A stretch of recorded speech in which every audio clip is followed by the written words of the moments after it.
Live pictures here of our president. Looks like he is visiting a polling station. Is this Arlington? And do we want to take a listen? In Florida, we're doing very well. It is Arlington. His workers there. Let's take a listen. Incredibly well in Texas. I'm hearing we're doing well all over. I hear the lines are amazing. The lines have been amazing. And I think we're going to have a great night. We're going to have a great night.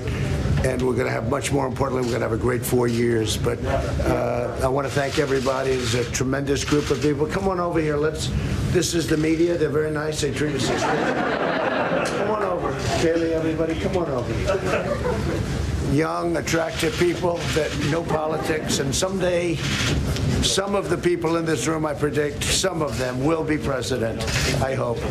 But they've been working very hard, and I know you'll be here all night, and I think you're going to see some tremendous results. And, we had rallies. There was love at those rallies, and there's never been rallies like that. There has never been, and I say it in front of the media, and they can check it. They can fact check it if they want. But there's never been anything like we just had. And I think a combination of the debate, maybe the debates, but the debate, certainly the second debate, and the rallies it was a good combination, and I think we took off. So it's been really good. I want to just thank everybody in the room. You see these people, we travel with these people. They're extremely nice. And they respect very much what we've done. Actually, I think they do. If you want to know the truth, I think they do. Yeah, please. How are you feeling today, Mr. President? I feel very good. After doing that many rallies, the voice gets a little bit choppy, I think. God did not design it for that much, but look, we did a lot of them. We did actually 6 the last day because one finished at 2 in the morning. So I put it on. So we did 5 plus sort of 1, but we did a lot. And no, I feel great, really good. If you win tonight, what's your message to Americans who didn't vote for you? Everybody should come together, and I think success brings us together. We're going to have a tremendous success. We had 33.1% up in growth, GDP, and nobody's ever seen a number like that.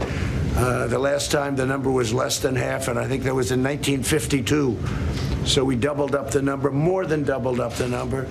I think we're set for tremendous success, and success is going to bring unity.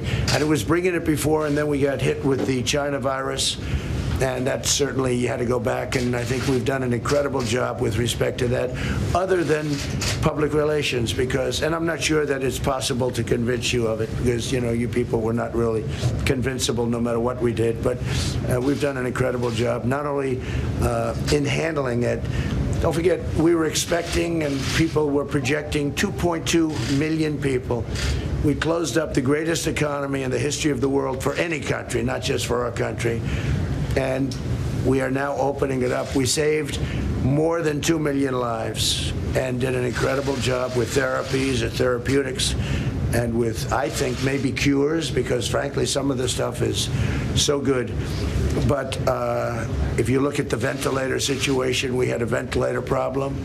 And now with all the work that everybody's done, including Jared, people coming in from Silicon Valley, and now we're sending the ventilators all over the world now, all over the world. We're producing them for other countries. But it's been an incredible period of time. And I think that if you look at, and I say it proudly, we are rounding the corner, but the vaccines are coming out very soon.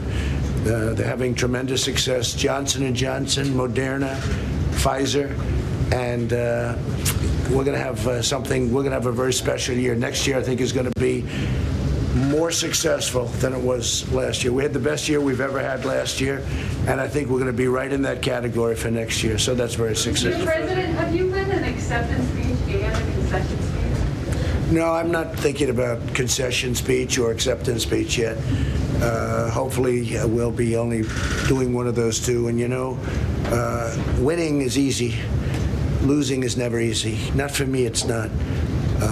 But I think we have, when you see rallies, the likes of which in the history of this country, probably in the history of the world, nobody's ever seen before. There's a tremendous love going on in this country, and there's really a tremendous unity.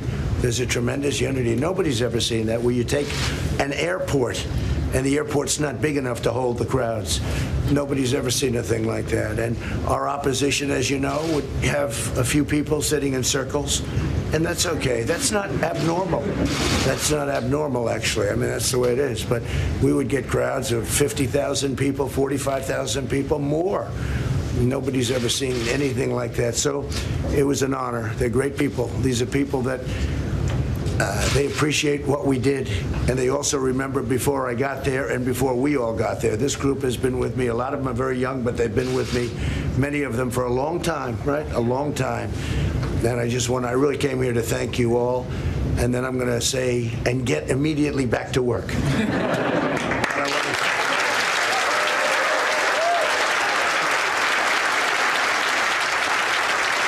President of the United States right there greeting his campaign staff and thanking them. They work there at the National Re-election Headquarters in Arlington, Virginia, just outside of Washington, D.C., not far actually from us here at ABC News.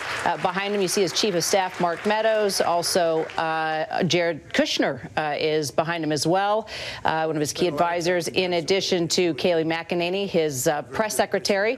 All right, let's go ahead and dip in and listen again. He's being asked questions by his workers. I think Pennsylvania is very important. Florida is very important, obviously.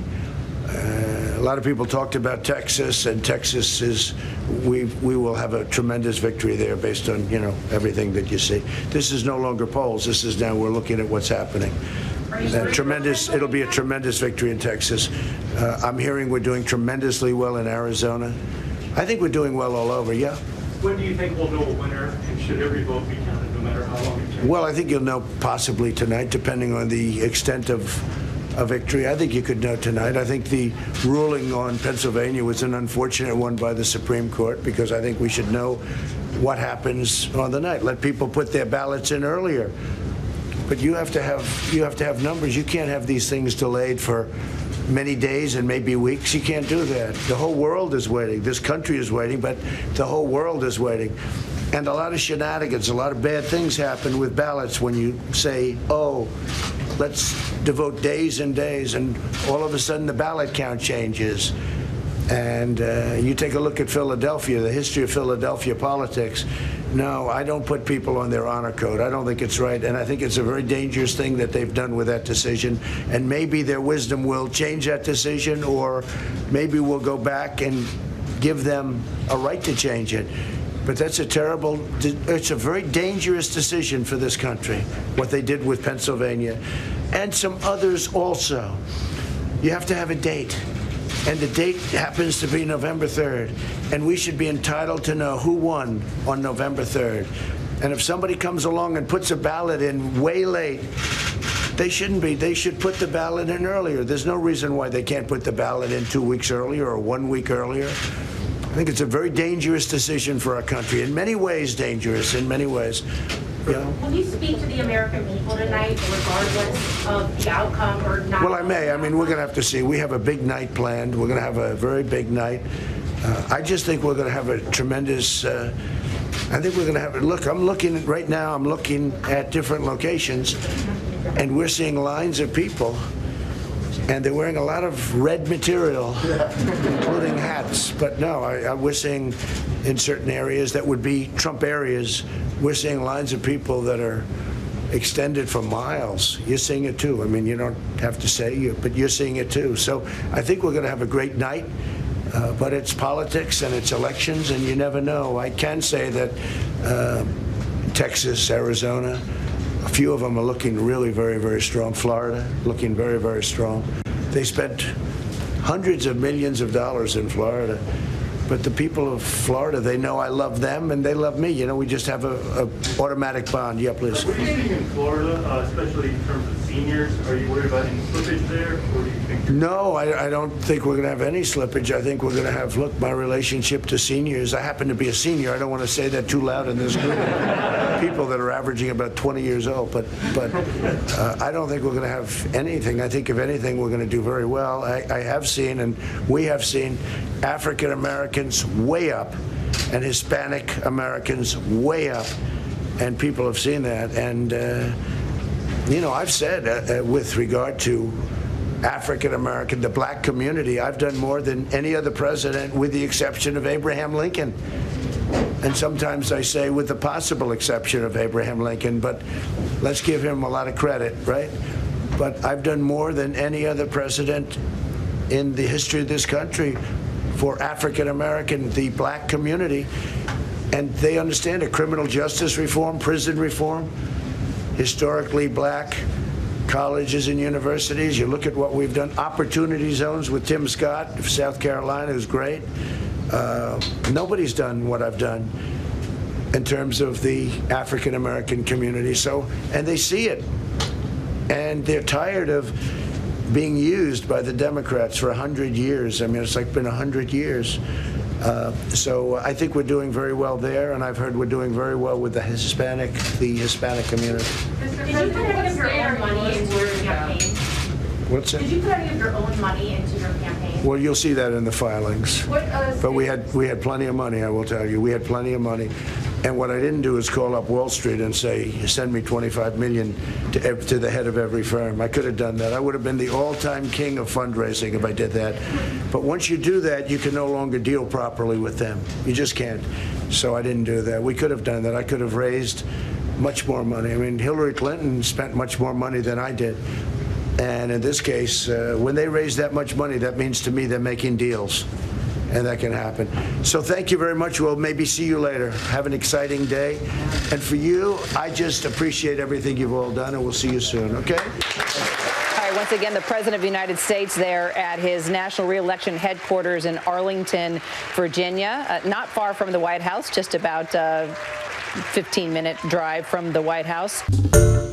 Hi, everyone. George Stephanopoulos here. Thanks for checking out the ABC News YouTube channel. If you'd like to get more videos, show highlights, and watch live event coverage, click on the right over here to subscribe to our channel. And don't forget to download the ABC News app for breaking news alerts. Thanks for watching.